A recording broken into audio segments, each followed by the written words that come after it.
ബംഗ്ലാദേശിൽ ഇന്ന് പൊതു തിരഞ്ഞെടുപ്പ് വൈകിട്ട് 4:30 വരെയാണ് വോട്ടെടുപ്പ്. ഇന്ന് രാത്രിയോടെ വോട്ടെണ്ണൽ ആരംഭിക്കും.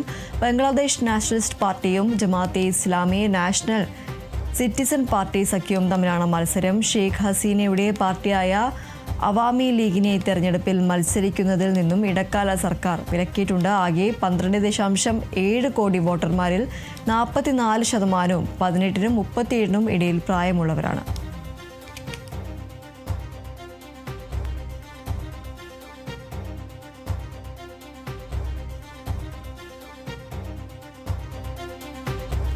ബംഗ്ലാദേശിൽ ഇന്ന് പൊതു തിരഞ്ഞെടുപ്പാണ്. വൈകിട്ട് 4:30 വരെയാണ് വോട്ടെടുപ്പ് നടക്കുക. ഇന്ന് രാത്രിയോടെ തന്നെ വോട്ടെണ്ണൽ ആരംഭിക്കും. ബംഗ്ലാദേശ് നാഷണലിസ്റ്റ് പാർട്ടിയും Jamaat e Islami national citizen party സഖ്യവും തമ്മിലാണ് മത്സരം നടക്കുന്നത്.